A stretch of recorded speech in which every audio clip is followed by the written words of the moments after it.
মাত্র 10 মিনিটে বানিয়ে নিন এই নরম তুলতুলে রুটি। এই রুটি যেরকম তুলতুলে নরম হয় সেরকম খেতেও টেস্টি হয়। তাহলে বন্ধুরা প্রথম থেকে শেষ পর্যন্ত ভিডিওটা দেখতে থাকুন। এখানে আমি 4টে আলু ছুলে নিয়েছি, এবার ছোট ছোট করে কেটে নেব।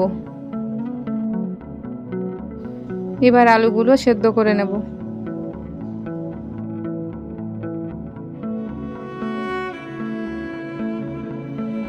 আলুগুলো সেদ্ধ হয়ে গেছে, এবার তুলে নেব।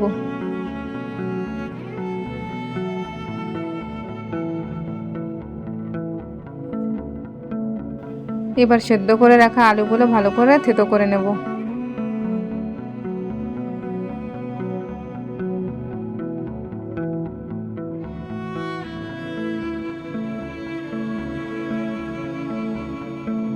এবার একটু দুধ দিয়ে আলুর সাথে ভালো করে মিশিয়ে নেব।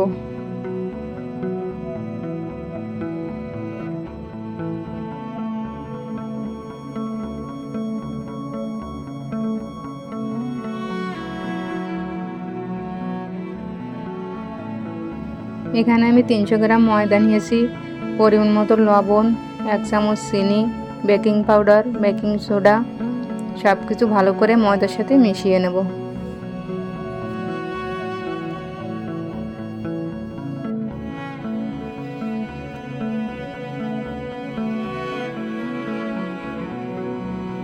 এবার দুধ দিয়ে মেখে রাখা আলুটা ময়দার মধ্যে দিয়ে ময়দাটা ভালো করে মেখে নেব।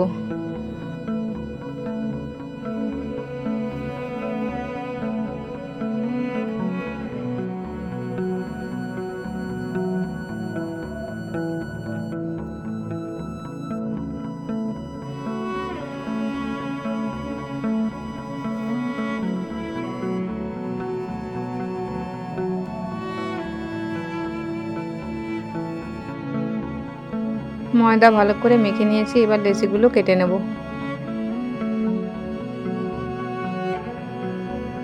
একটা লেচি নিয়ে ময়দা দিয়ে রুটিটা ভালো করে বেলে নেব।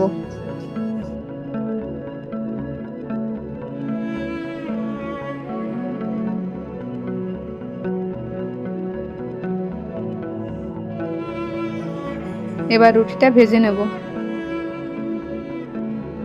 ভিডিওটা যদি ভালো লেগে থাকে লাইক করবেন, শেয়ার করবেন আর সাবস্ক্রাইব করে পাশে থাকবেন। রুটিটা ভাজা হয়ে গেছে, এবার তুলে নেব। এই একইভাবে বাকি রুটিগুলোও বানিয়ে ভেজে নেব। বন্ধুরা এইভাবে একবার নরম তুলতুলে রুটি বাড়িতে বানিয়ে খেয়ে দেখুন, কোনোদিন ভুলতে পারবেন না।